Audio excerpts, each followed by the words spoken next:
Radio قطر سے پیش خدمت ہے آج کا دوسرا نشریہ اور پہلے اہم خبروں کا خلاصہ۔ صاحب سمو امیر نے منتخب مجلس شورا کے پہلے سیشن کا انعقاد 26 اکتوبر کو طلب کر لیا ہے اور ایک دوسرے فرمان کے ذریعے مجلس کے 15 اراکین مقرر کر دیے گئے ہیں۔ صاحبت السمو شیخہ موضہ نے ہمارے اخلاق اور اخلاقی نرسری نامی مقابلے جیتنے والوں میں انعامات تقسیم کیے ہیں۔ عالمی امن فورم آج دوحہ میں اپنے اختتام کو پہنچ رہا ہے۔ اور لبنان کے دارالحکومت بیروت میں آج 2 گروپوں کے درمیان فائرنگ کے تبادلے میں 6 افراد ہلاک اور 30 دوسرے زخمی ہو گئے۔ یہ تھا اہم خبروں کا خلاصہ اور اب پیش خدمت ہے ریڈیو قطر سے آج کا دوسرا مفصل نشریہ۔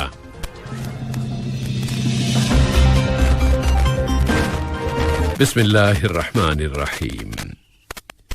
صاحب سمو امیر شیخ تمیم بن حمد آل ثانی نے آئین کی دفعہ کے مطابق مجلس شورا کے پہلے اور سابقہ معمول کے مطابق 50ویں سالانہ سیشن کے انعقاد کا فرمان جاری کر دیا ہے۔ اس سیشن کا انعقاد 20 ربیع الاول سن 1443 ہجری بمطابق 26 اکتوبر 2021 بروز منگل عمل میں لایا جائے گا۔ اس فرمان پر عمل درآمد اس کی تاریخ اجرا سے ہوگا اور اسے سرکاری گزٹ میں شائع کیا جائے گا۔ اسی طرح صاحب سمو امیر شیخ تمیم بن حمد آل ثانی نے ایک امیری فرمان کے ذریعے مجلس شورا کے 15 ممبران کے ناموں کا تعین کر دیا ہے۔ شورا 45 ممبران پر مشتمل ہے، جس کے 2/3 ممبران براہ راست انتخابات کے ذریعے چنے گئے ہیں اور 1/3 کی تقرری آج عمل میں آ گئی ہے۔ صاحب سمو امیر شیخ تمیم بن حمد آل ثانی سے آج دیوان امیری میں برادر ملک سعودی عرب کے وزیر مملکت اور کابینہ کے رکن شہزادہ ترکی بن محمد بن فہد بن عبدالعزیز آل سعود اور ان کے ہمراہ قطر کا دورہ کرنے والے وفد نے ملاقات کی ہے۔ ملاقات کی ابتدا میں شہزادہ ترکی بن محمد نے سعودی عرب کے بادشاہ خادم الحرمین شاہ سلمان ابن عبدالعزیز آل سعود اور ولی عہد و نائب وزیر اعظم و وزیر دفاع شہزادہ محمد بن سلمان بن عبدالعزیز آل سعود کی جانب سے سلام و تحیات اور خیر سگالی کے جذبات پہنچائے۔ صاحب سمو امیر نے بھی خادم الحرمین اور سعودی ولی عہد کے لیے اسی قسم کے جذبات و احساسات پر مشتمل پیغامات مہمان وزیر کے سپرد کیے ہیں۔ آج کی اس ملاقات میں دونوں برادر ملکوں کے باہمی تعلقات پر بات چیت کی گئی۔ صاحب سمو امیر شیخ تمیم بن حمد آل ثانی نے آج ناروے کے بادشاہ شاہ ہیرلڈ پنجم کے نام وہاں کے شہر کونگسبرگ میں ایک حملے میں ہونے والے جانی نقصان پر تعزیت کا برقی پیغام ارسال کیا ہے۔ صاحب سمو امیر نے اپنے اس پیغام میں زخمیوں کی جلد از جلد شفا یابی کی تمنا کا بھی اظہار کیا ہے۔ اسی طرح وزیر اعظم و وزیر داخلہ شیخ خالد بن خلیفہ بن عبدالعزیز آل ثانی نے بھی ناروے کے وزیر اعظم جناب یوناس گارسٹورا کے نام شہر کونگسبرگ کے حملے میں ہونے والے جانی نقصان پر تعزیت کا برقی پیغام روانہ کیا ہے۔ قطر فاؤنڈیشن برائے تربیت، سائنس اور سماجی ترقی کے بورڈ آف ڈائریکٹرز کی سربراہ صاحبت السمو شیخہ موضہ بنت ناصر نے اخلاقیات سے متعلق کرائے گئے 2 مقابلوں میں کامیاب قرار پانے والوں کو انعامات سے نوازا ہے۔ ہمارے اخلاق اور اخلاقی نرسری نامی ان دونوں مقابلوں کا مقصد اچھے اخلاق اور اعلیٰ اقدار کو فروغ دینا ہے۔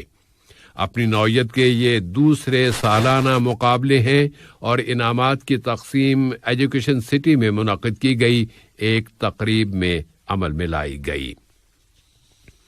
نائب وزیر اعظم و وزیر خارجہ شیخ محمد بن عبد الرحمن آل ثانی سے برادر ملک سعودی عرب کے وزیر مملکت اور کابینہ کے رکن شہزادہ ترکی بن محمد بن فہد بن عبدالعزیز آل سعود نے ملاقات کی، جو اس وقت ملک کا دورہ کر رہے ہیں۔ آج کی اس ملاقات میں دونوں برادر ملکوں کے باہمی تعلقات اور تعاون کا جائزہ لیا گیا۔ نائب وزیر اعظم و وزیر خارجہ شیخ محمد بن عبد الرحمن آل ثانی سے برطانوی پارلیمنٹ کے ایک وفد نے ملاقات کی ہے۔ برطانوی ایوان نمائندگان کے ڈپٹی اسپیکر جناب نائجل ایونز اس وفد کی قیادت کر رہے ہیں۔ آج کی اس ملاقات میں قطر اور یونائیٹڈ کنگڈم کے درمیان تاریخی تعلقات، انہیں فروغ دینے کے وسائل اور دونوں دوست ملکوں کے درمیان تمام تر شعبوں میں تعاون کو مزید بڑھانے کے طریقوں اور علاقے کے موجودہ حالات اور متعدد علاقائی و بین الاقوامی مسائل کا جائزہ لیا گیا۔ عالمی امن فورم آج دوحہ میں اپنے اختتام کو پہنچ رہا ہے۔ دنیا کے متعدد ملکوں کے وزرائے اعظم، سیکیورٹی کے اداروں کے سربراہان اور پالیسی ساز فورم کے ان اجلاسوں میں شریک ہوئے۔ نائب وزیر اعظم و وزیر خارجہ شیخ محمد بن عبد الرحمن آل ثانی نے اس فورم میں خلیج کی کونسل برائے تعاون میں شامل ملکوں کے درمیان معاشی تعلقات کی بحالی اور علاقے کے ملکوں کے درمیان مشترکہ عمل کی اہمیت پر زور دیا ہے۔ انہوں نے مزید کہا ہے کہ قطر مشرق وسطی میں امن کے عمل کی تائید اور حمایت کرتا ہے۔ وزیر ادارتی ترقی و محنت و سماجی امور جناب یوسف بن محمد العثمان فخرو سے اشتراکی ڈیموکریٹک جمہوریہ سری لنکا کے وزیر غیر ملکی افرادی قوت اور لیبر مارکیٹ میں تنوع جناب پریانکا جیاراتنی اور وزیر مملکت برائے علاقائی تعاون جناب تھارکا بلاسوریا نے ملاقات کی ہے، جس میں قطر اور جمہوریہ سری لنکا کے درمیان تعلقات کو فروغ دینے کے وسائل اور مشترکہ دلچسپی کے موضوعات کا جائزہ لیا گیا ہے۔ قطر کی جانب سے غزہ کی پٹی کے بھائیوں کی مدد کرنے کے لیے غزہ کی تعمیر نو کی قطری کمیٹی نے قطر ڈیولپمنٹ فنڈ کے تعاون سے آج سے غزہ کی پٹی کی نادار اور غریب فیملیز میں نقد امداد کی تقسیم شروع کر دی ہے۔ اس کمیٹی کے سربراہ سفیر محمد العمادی نے بتایا ہے کہ یہ امداد اقوام متحدہ کے تعاون سے ان مراکز کے ذریعے تقسیم کی جا رہی ہے جن کا غزہ کی پٹی کے مختلف اضلاع میں تعین کر دیا گیا ہے۔ ان مراکز کی تعداد 300 سے زیادہ ہے۔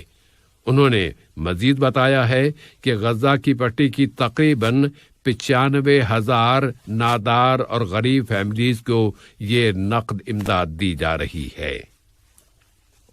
قطر کورونا وائرس کے بحران کے ساتھ انتہائی فعال طریقے سے نمٹنے میں کامیاب رہا ہے۔ اس کے لیے صحت کی سرپرستی کے سسٹم کی کارکردگی بہت عمدہ رہی ہے اور قطر نے ویکسین کی خریداری اور اس کی تقسیم کے لیے بہترین اور محفوظ لاجسٹک وسائل اپنائے ہیں۔ ورلڈ بینک کے گروپ میں خلیجی کونسل برائے تعاون کے ملکوں سے متعلق علاقائی ڈائریکٹر جناب عصام ابو سلیمان نے کہا ہے کہ حکومت کی جانب سے ویکسینیشن کی سطح بلند ہو جانے کے بعد پابندیوں میں بتدریج کمی کر دی گئی ہے اور اس کے یہاں کی معاشی سرگرمیوں پر بھی بہت واضح اثرات نظر آ رہے ہیں۔ وزارت صحت عامہ نے اعلان کیا ہے کہ آج جہاں کی سوسائٹی میں کورونا وائرس کووڈ-19 کے 56 اور مسافروں میں 23 نئے کیسز رجسٹر ہوئے ہیں اور مزید 107 مریض اب صحت یاب ہو گئے ہیں۔ اس طرح قطر میں اب تک کووڈ-19 کے 2,36,196 مریض صحت یاب ہو چکے ہیں۔ اس نے مزید بتایا ہے کہ قطر کی کل آبادی کے 83% باشندوں کو اب تک ویکسین کی دونوں ڈوزز دی جا چکی ہیں۔ لبنان کے دارالحکومت بیروت میں آج ہونے والی زبردست فائرنگ کے نتیجے میں 6 اشخاص ہلاک اور 30 دوسرے زخمی ہو گئے اور فوج کی مداخلت کے بعد اب اس وقت جھڑپوں والے علاقے میں خاموشی بتائی جاتی ہے۔ دارالحکومت بیروت میں قصر انصاف کے قریب واقع الطیونہ نامی علاقے میں فائرنگ کا یہ تبادلہ اس وقت شروع ہو گیا تھا جب ایک احتجاجی گروپ نے قصر انصاف کی طرف جانے کی کوشش کی تھی۔ اس گروپ کا مطالبہ ہے کہ بیروت کی بندرگاہ کے دھماکے کی عدالتی تحقیقات کرنے والے جج جسٹس طارق البیطار کو ان کے عہدے سے ہٹایا جائے۔ لبنان کے وزیر اعظم نجیب میقاتی نے کہا ہے کہ وہ فوج کے کمانڈر کے ساتھ ان اقدامات کے حوالے سے مکمل رابطے میں ہیں جو بیروت کی صورتحال پر قابو پانے کے لیے فوج کی جانب سے کیے جا رہے ہیں۔ انہوں نے کہا کہ فوج امن و امان کو خراب کرنے والے تمام مظاہر کو ختم کرے گی، ان میں ملوث لوگوں کو گرفتار کرے گی اور بیروت میں دوبارہ امن بحال کرے گی۔ روسی وزارت خارجہ نے بتایا ہے کہ طالبان تحریک کا ایک وفد اگلے ہفتے ماسکو پہنچنے والا ہے، جہاں وہ افغانستان کے بارے میں ماسکو کے نام نہاد منصوبے پر مذاکرات کرے گا۔ ان مذاکرات میں چین، پاکستان، بھارت اور ایران بھی شریک ہوں گے۔ اور اب مقامی خبر اور وہ بھی سپورٹ سے متعلق کہ العربی کلب کی والی بال کی ٹیم تھائی لینڈ میں ہونے والے ایشیائی کلبوں کے فائنل میں پہنچ گئی ہے۔ سیمی فائنل میں اس نے قازقستان کی الماٹی کلب کو 3-2 سے شکست دی ہے۔ تھائی لینڈ کے شہر ناخون راچاشیما میں ہونے والے یہ مقابلے کل 15 اکتوبر کو اپنے اختتام کو پہنچ جائیں گے اور ایشیا کے 10 کلبوں کی ٹیموں نے ان مقابلوں میں حصہ لیا ہے۔ العربی کلب ان مقابلوں کی تاریخ میں 5ویں مرتبہ اب فائنل میں پہنچا ہے۔ 2012 میں اس نے ایشیا کا ٹائٹل حاصل کر لیا تھا، جبکہ 2010، 2015 اور 2016 میں اس نے سلور میڈل حاصل کیے تھے۔ اور نشریے کا اختتام اس مقامی خبر سے کہ مقامی کھجوروں کی تیسری نمائش آج سے سوق واقف میں شروع ہو گئی ہے۔ یہ نمائش 10 روز تک جاری رہے گی۔ وزارت بلدیہ و ماحولیات اور سوق واقف کے تعاون سے منعقد کیے جانے والی اس نمائش میں 55 مقامی باغات اور کمپنیوں کی بڑی تعداد حصہ لے رہی ہے۔ کھجوروں کی تمام اقسام کی قیمتوں کا تعین باغات کے مالکوں کی طرف سے کیا جائے گا تاکہ ان کے درمیان تجارتی مقابلے کی فضا کی حوصلہ افزائی ہو۔ ہر سٹال پر کھجور کی قیمت لکھ کر لگانا سب کے لیے ضروری قرار دیا گیا ہے۔ عوام کے لیے یہ نمائش روزانہ سپہر 3 بجے سے رات 9 بجے تک اور جمعے اور ہفتے کے ایام میں رات 10 بجے تک کھلی رہے گی۔ اہم خبروں کا خلاصہ ایک مرتبہ پھر۔